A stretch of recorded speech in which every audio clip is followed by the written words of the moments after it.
मन को शुद्ध कैसे बनाएं, इस बारे में सत्संग करते हुए पूज्य स्वामी राम सुखदास जी कहते हैं कि ये राग द्वेष, काम क्रोध आदि उत्पन्न और नष्ट होते हैं, आते और जाते हैं, परंतु आप उत्पन्न और नष्ट होते हो और आते जाते हो क्या सोचा है कभी? नहीं, आप उत्पन्न और नष्ट नहीं होते।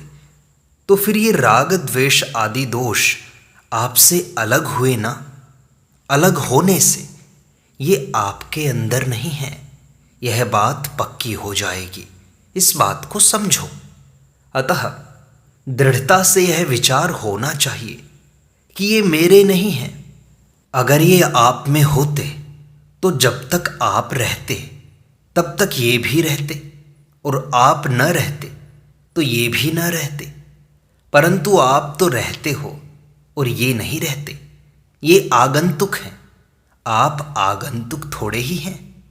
आपका होनापन तो निरंतर रहता है। गाढ़ी नींद में मैं हूं ऐसा स्पष्ट भाव नहीं होता, तो भी जगने पर यह भाव होता ही है कि अभी तक मैं सोया था, अब जग गया हूं। मैं सोया था, उस समय मेरा अभाव था, यह नहीं दिखाई देता। अपना भाव तो निरंतर अपने अनुभव में आ रहा है, और इन दोषों का आगंतुकपना प्रत्यक्ष हमारे अनुभव में आ रहा है। इसका भाव और अभाव दोनों हमारी समझ में आते हैं। तात्पर्य यह हुआ कि ये राग द्वेष आदि आपके स्वरूप में नहीं है, अपितु आपके मन बुद्धि इंद्रियों में आते हैं। परंतु शरीर को मैं मेरा मानने से इनके साथ अपने संबंध का अभाव नहीं दिखाई देता। देखो, एक बात बताऊं, आप ध्यान देकर सुने। हमको संसार के जितने भी ज्ञान होते हैं वे सब सांसारिक पदार्थ, शरीर, इंद्रियां, अंतःकरण को साथ लेकर ही होते हैं। परंतु स्वयं का बोध शरीर, इंद्रियां, अंतःकरण को साथ लेने से नहीं होता। अतः यह जो बात है कि अंतःकरण शुद्ध होने से संसार का ज्ञान साफ होगा, पर स्वरूप का बोध कैसे होगा, इस पर शंका करो। एक श्रोता ने फिर पूछा कि महाराज जी, अंतःकरण शुद्ध होने से अंतःकरण से संबंध विच्छेद हो जाएगा तो बोध अपने आप हो जाएगा ना? स्वामी जी ने कहा कि जड़ चेतन का, सत असत का, नित्य अनित्य का जो विवेक है, उस विवेक को महत्व न देने से ही बोध नहीं हो रहा है। विवेक को महत्व देने से अविवेक मिट जाएगा और बोध हो जाएगा। यह विवेक आप में है और अभी है। उस विवेक को आपने प्रकाशित नहीं किया, उसको आपने उद्बुद्ध नहीं किया, जगाया नहीं, उसका आदर नहीं किया, उसको महत्व नहीं दिया। यह गलती हो गई है। अंतःकरण शुद्ध होने से क्या हो जाएगा? शुद्ध होने से एक बात है कि पारमार्थिक रुचि हो जाएगी, भगवान में रुचि हो जाएगी, और कुछ नहीं। एक बड़ी मार्मिक बात है। जिस तरफ साधक का ध्यान नहीं जाता, परमात्म तत्व का अथवा स्वरूप का बोध करण निरपेक्ष है। उसमें इंद्रियों की, करणों की आवश्यकता नहीं है। इसलिए करण शुद्ध हो या अशुद्ध, उससे विमुख होने से वह बोध हो जाएगा। श्रोता ने पूछा कि अंतःकरण शुद्ध हुए बिना उससे संबंध टूट सकता है क्या महाराज? स्वामी जी ने कहा कि वास्तव में तो देखो संबंध है नहीं, पर संबंध मान लिया है हमने। माना हुआ संबंध नहीं मानने से मिट जाएगा। इसमें शुद्धि अशुद्धि से क्या लेन देन? श्रोता ने फिर पूछा कि यह मान्यता बिना अंतःकरण शुद्ध हुए भी हो सकती है क्या? स्वामी जी ने कहा कि बिल्कुल हो सकती है।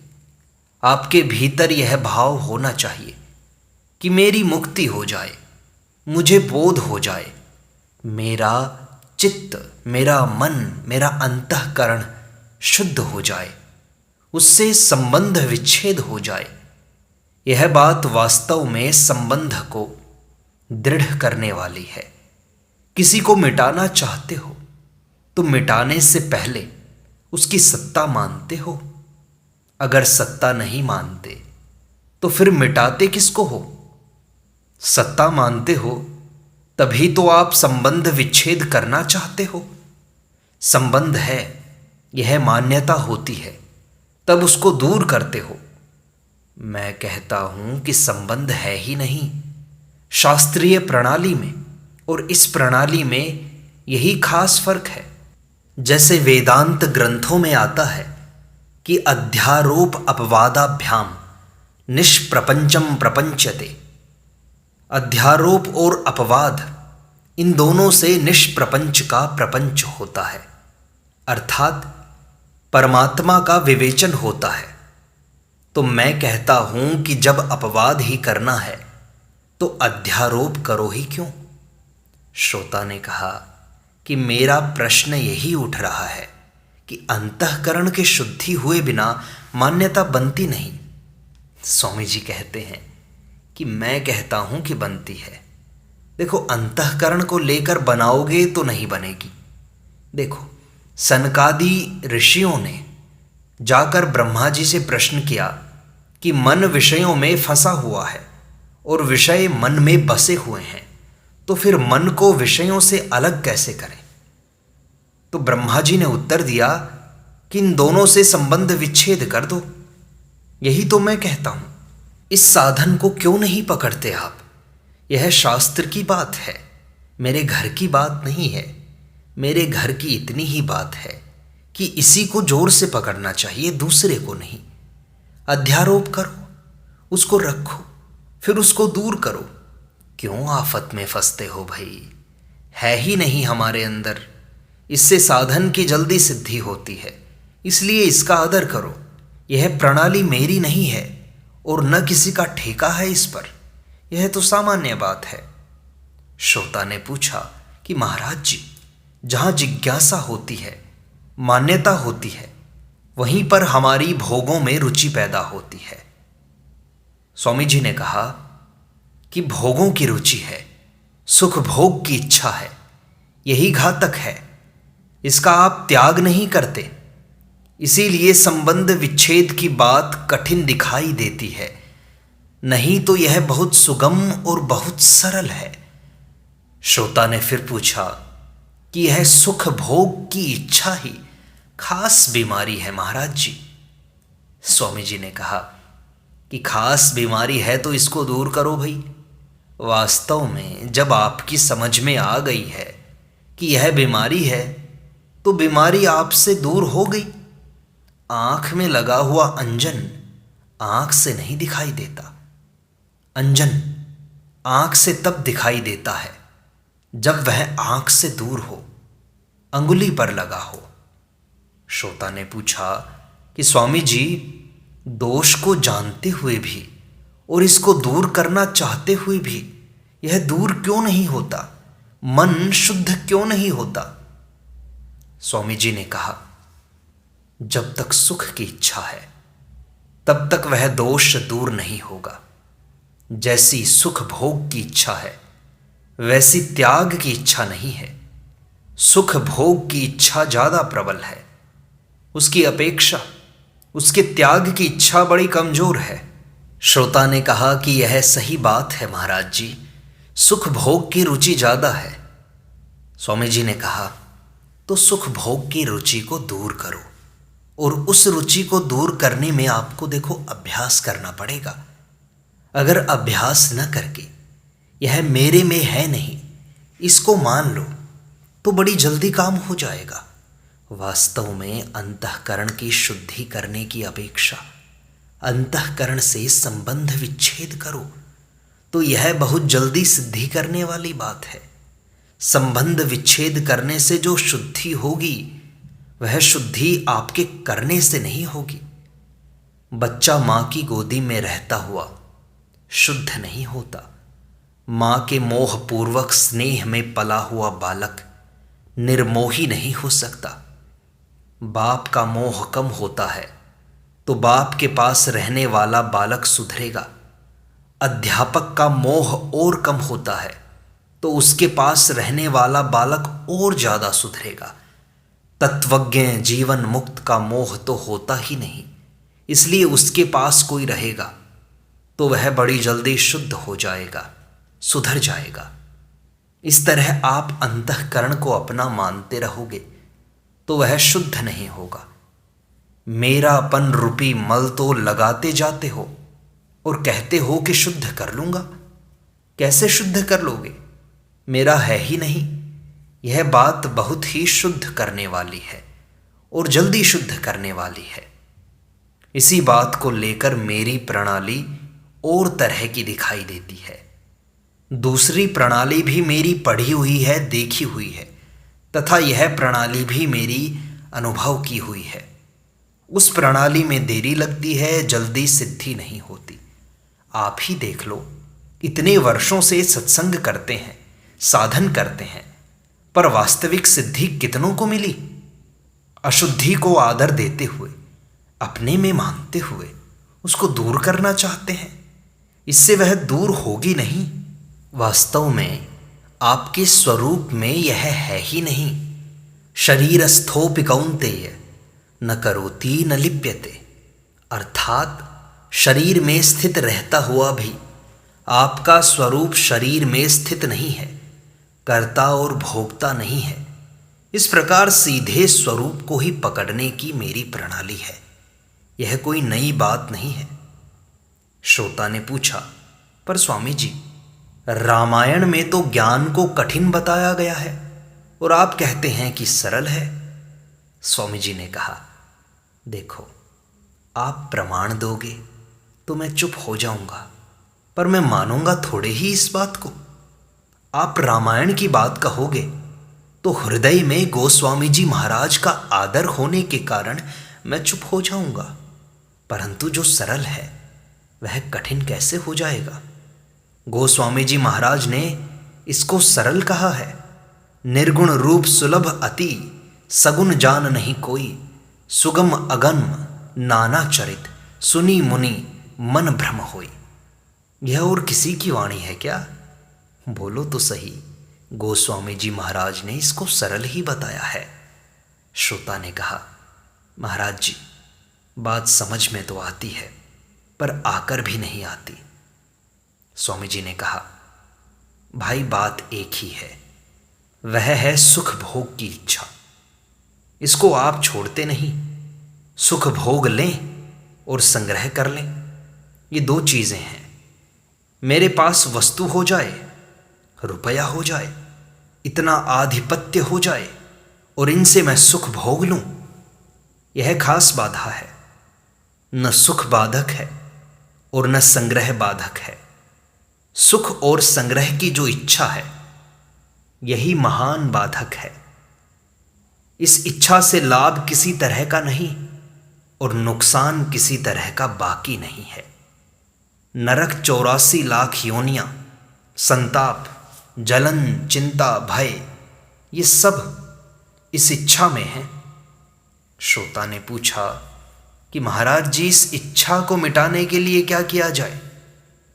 स्वामी जी महाराज ने समाधान किया कि दूसरे का हित कैसे हो, दूसरे को सुख कैसे हो, दूसरे का सम्मान कैसे हो, दूसरे को आराम कैसे मिले, यह लगन लग जाए बस।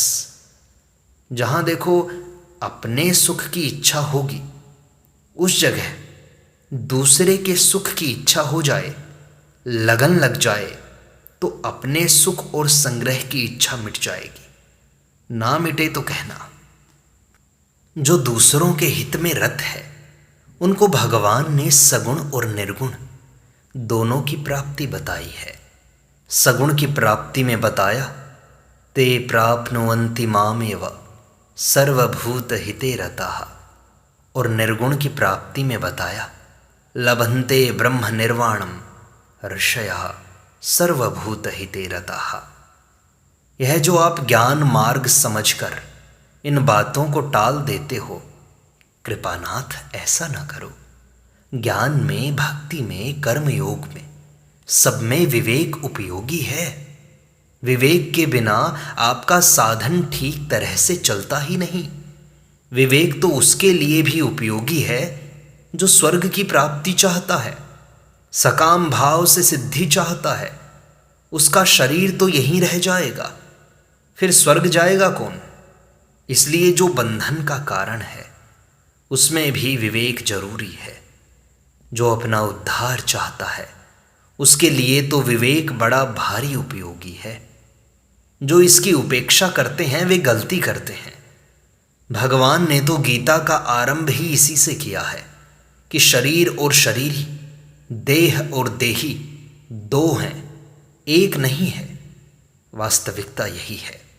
इसी वास्तविकता का अनुभव करना है। वास्तविकता का अनुभव नहीं करोगे तो और क्या अनुभव करोगे? श्रोता ने पूछा कि विवेक परमात्मा का स्वरूप है क्या महाराज जी? स्वामी जी ने कहा, हाँ, स्वरूप हो जाता है। विवेक नाम है दो चीजों का और परमात्मा है एक चीज।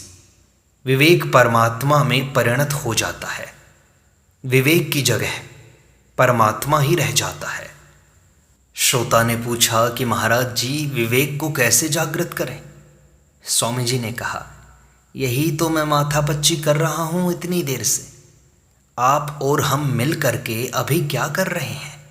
विवेक को जागृत करने की बात ही तो कर रहे हैं।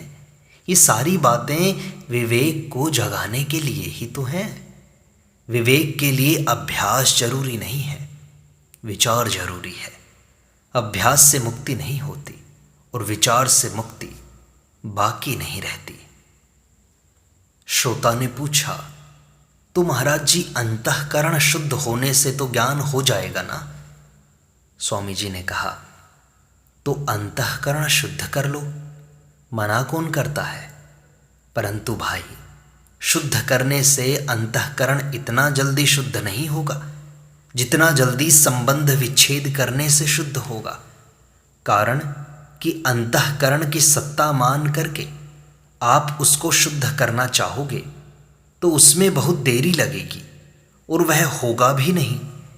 यदि असत की सत्ता न मानकर उससे संबंध विच्छेद कर लो तो बहुत जल्दी काम बनेगा। भगवान ने कहा है, इदम शरीरम कौन्तेय क्षेत्रम इत्यभिधीयते। अर्थात स्थूल, सूक्ष्म और कारण, ये तीनों ही शरीर इदम होने से अपने से अलग हैं और क्षेत्र नाम से कहे जाते हैं। जो इनको जानता है वह क्षेत्रज्ञ नाम से कहा जाता है। भगवान की तरफ दृष्टि होने से जितनी शुद्धि होगी उतनी अंतःकरण को शुद्ध करने की चेष्टा से शुद्धि नहीं होगी। आप परमात्मा के साथ जितने अभिन्न रहोगे, एक रहोगे, उतनी ही आप में स्वाभाविक शुद्धि आएगी। मन में, इंद्रियों में, शरीर में, व्यवहार में, सब में स्वतः ही शुद्धि आएगी। कारण कि आपने सत के साथ अभिन्नता कर ली, मूल चीज पकड़ ली। अब इसमें कठिनता क्या है? बहुत सीधी सरल बात है। आप आने जाने वाले असत पदार्थों के साथ संबंध न जोड़कर अपने सत स्वरूप में स्थित रहो। जब आप असत पदार्थों से सुख लेने लग जाते हो तब असत का संग हो जाता है। असत का संग करने के बाद आप अंतःकरण को शुद्ध करने के लिए जोर लगाते हैं और समझते हैं कि हम ठीक कर रहे हैं। यही उलझन है, यही असमर्थता है। जोर लगाने पर भी जब काम नहीं बनता तब हताश हो जाते हैं कि भाई हमारे से तो यह काम नहीं बनता। क्यों नहीं बनता? कि आपने असत को पकड़ लिया। असत को, झूठ को न पकड़ें तो अपना स्वरूप बना बनाया ज्यों का त्यों ही है। शरीर, इंद्रियां, मन, बुद्धि, ये सब प्रकृति में स्थित हैं। इनमें आप उस सत को लाना चाहते हैं, और जब वह आता नहीं तब कहते हैं कि सत्संग की बात हमारे व्यवहार में नहीं आती, हमारे आचरण में नहीं आती। असत अंतःकरण को अपना मानकर उसे शुद्ध करना चाहोगे तो कैसे शुद्ध होगा? उसको अपना मानना ही अशुद्धि है, ममता ही मल है। रामचरितमानस में गोस्वामी जी महाराज कहते हैं, ममता मल जरि जाई। मल को लगाकर शुद्ध करना चाहते हो तो कैसे शुद्ध होगा? ये बातें सुनकर आप में हिम्मत आनी चाहिए कि अब हम यह भूल नहीं करेंगे, क्योंकि अब हमने इसको ठीक समझ लिया। असत को मैं और मेरा मान लिया, मूल में यहाँ से भूल हुई। यही मूल भूल है। इस भूल को मिटाकर अपने निर्विकार स्वरूप में स्थित हो जाओ। जब तक भूल न मिटे तब तक चैन नहीं आना चाहिए। छोटा बालक हर समय अपनी माँ की गोदी में रहना चाहता है।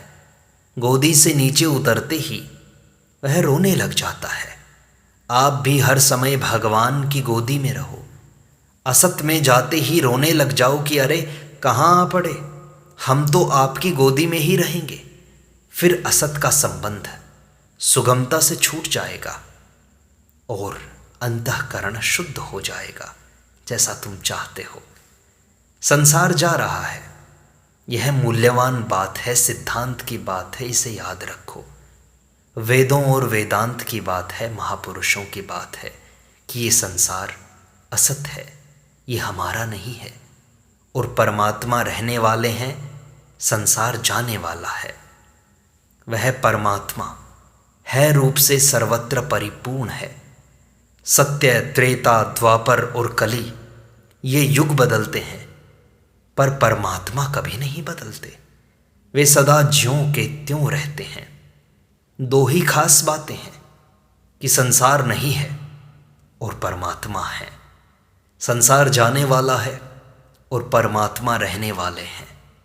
यदि आपने इन बातों को मान लिया तो मानो बहुत बड़ा कार्य कर लिया, आपका जीवन सफल हो गया। फिर तत्व ज्ञान, भगवत प्राप्ति, मुक्ति आदि सब इसी से हो जाएगी। संसार लगातार जा रहा है। ऐसा देखते देखते एक स्थिति ऐसी आएगी कि अपने लिए संसार का अभाव हो जाएगा। एक परमात्मा ही है और संसार नहीं है, ऐसा अनुभव हो जाएगा। संतों ने कहा है, यह नहीं, यह नहीं, यह नहीं होई, ताके परे अगम है सोई। यही सार बात है, इसे हृदय में बैठा ले। सबके अनुभव की बात है कि पहले की कोई भी अवस्था, परिस्थिति, घटना, क्रिया, पदार्थ, साथी अब कहाँ हैं? चले गए वे। जैसे वे चले गए वैसे ही अभी की अवस्था, परिस्थिति, पदार्थ, व्यक्ति सब चले जाएंगे। ये तो निरंतर जा ही रहे हैं। संसार की तो सदा से ही जाने की रीति चली आ रही है। जो आज गया, कोई काल गया, कोई जावन हार तैयार खड़ा, नहीं कायम कोई मुकाम, यहाँ चिरकाल से यही रिवाज रही। आरंभ से ही यह रिवाज चली आ रही है कि संसार एक क्षण भी नहीं रुकता। यह सबका अनुभव है। इस अनुभव का हम आदर नहीं करते, यही गलती है। इसी से बारंबार जन्म मरण होता है, अंतःकरण शुद्ध नहीं हो पाता। अतः आज ही दृढ़ता पूर्वक मान लें कि संसार मात्र प्रतिक्षण बदलता जा रहा है। यही सार बात है। इस प्रकार सत्संग का यह भाग संपूर्णता को प्राप्त होता है। शेष अगले अंक में।